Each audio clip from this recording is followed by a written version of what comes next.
Perkenalkan, nama saya Viana Orenita Moloringan, mahasiswa dari program studi farmasi Universitas Trinita Manado. Saat ini saya akan menjelaskan kembali tentang pengertian obat dan sediaan. Obat adalah semua bahan tunggal atau campuran yang digunakan oleh semua makhluk untuk bagian dalam maupun bagian luar guna mencegah, meringankan, maupun menyembuhkan penyakit.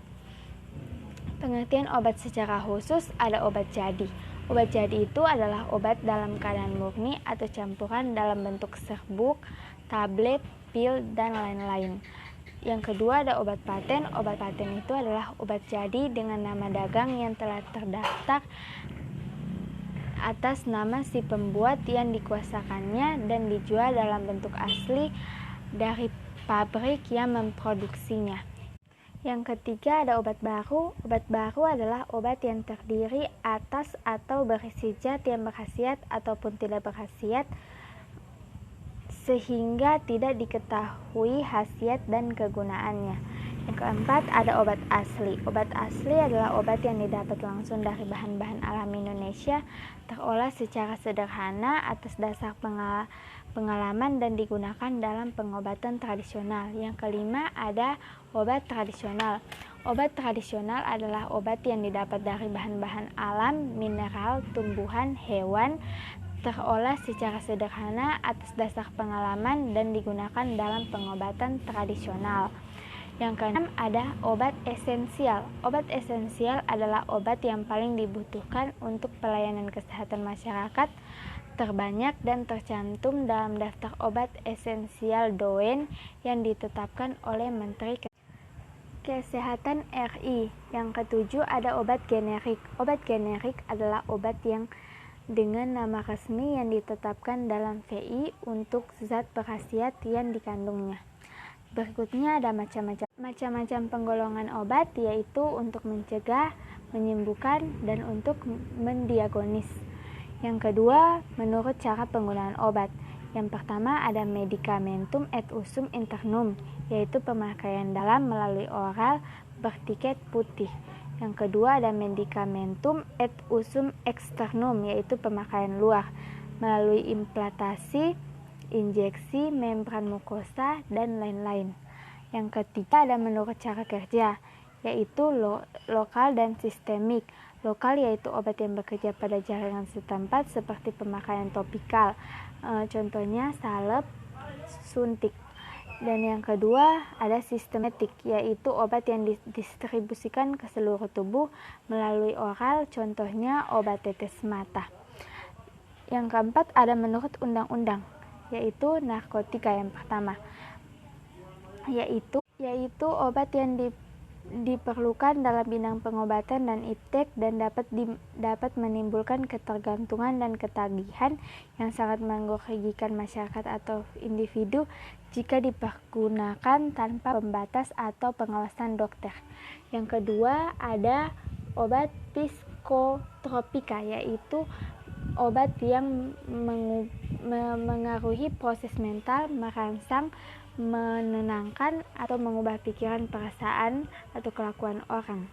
Yang ketiga ada obat keras. Obat keras ini dia contohnya gefer atau mengubah pikiran, perasaan, atau kelakuan orang. Yang ketiga ada obat keras. Obat keras ini dia contohnya geferligik atau berbahaya. Yang keempat ada obat bebas atau bebas terbatas. Adalah obat keras yang dapat diserahkan tanpa resep dokter dalam bungkus aslinya dari produsen atau pabrik dan diberi tanda lingkaran bulat berwarna biru dengan garis tepi hitam serta diberikan tanda peringatan, misalnya nomor 1, awas obat keras, bacalah aturan pemakaiannya.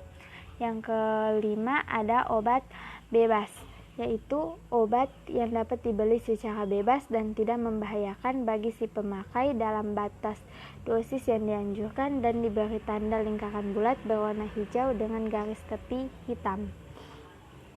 Berikutnya ada menurut sumber obat. Obat yang kita gunakan dapat bersumber dari tumbuhan, misalnya kina, dan dapat berasal dari hewan juga, misalnya minyak ikan, dapat berasal melalui mineral yaitu iod kali atau garam dapur, dan dapat berasal melalui sintesis atau tiruan, misalnya kamfer sintesis, dan dapat berasal dari mikroba atau fungsi jamur, misalnya antibiotik. Dan selanjutnya menurut bentuk sediaan obat. Dalam bentuk sediaan farmasi, bentuk sediaan terdiri dari bentuk padat, setengah padat, bentuk cair maupun bentuk gas. Selanjutnya ada menurut proses fisiologi dan biokimia dalam tubuh. Yang pertama ada obat farmakodinamis yang bekerja terhadap tuan rumah dengan jalan mempercepat atau memperlambat proses fisiologi atau fungsi biokimia dalam tubuh, misalnya hormon. Yang kedua ada obat kemoterapeutik, dapat membunuh parasit dan kuman di dalam tubuh tuan rumah. Yang terakhir ada obat diagonis, yaitu obat pembantu untuk melakukan diagonis atau pengenalan penyakit, misalnya dari saluran lambung, usus, dan saluran empedu, dan asam iod organik lainnya. Dari penjelasan yang saya jelaskan tadi, timbul pertanyaan, yaitu apakah Siphotoria termasuk lokal? Jadi jawabannya ya, karena pemakaian Siphotoria diberikan melalui rektal dan tidak melalui oral atau melalui mulut. Dan pertanyaan kedua, injeksi termasuk lokal atau sistemik? Jawabannya injeksi termasuk lokal karena obat yang diberikan secara injeksi atau intravena melibatkan penyisipan jarum secara langsung ke dalam vena, dan cairan dimasukkan akan langsung dikirim ke aliran darah, dan injeksi diberikan secara parenteral yaitu di bawah atau menembus kulit. Dan pertanyaan yang terakhir, bagaimana cara kerja lokal dan sistemik? Mana yang lebih cepat? Jawabannya, kegunaan kedua cara ini tergantung dari keadaan pasien. Apakah pasien bisa menerima cara kerja melalui topikal atau oral? Kenapa cara pemberian obat juga menentukan kecepatan absorpsi obat oleh tubuh dan bergantung pada efek yang diinginkan. Dan saya akan menambahkan sedikit penjelasan tentang resep obat. Resep disebut juga formulae medicae, terdiri atas 3. Yang pertama remedium cardinale, yaitu bahan atau obat yang berkhasiat utama. Yang kedua remedium assuffans, yaitu bahan atau obat yang menunjang bekerjanya bahan obat utama. Dan yang terakhir ada corringex, yaitu bahan atau obat tambahan guna memperbaiki warna, rasa, dan bau obat utama. Sekian penjelasan dari saya. Terima kasih.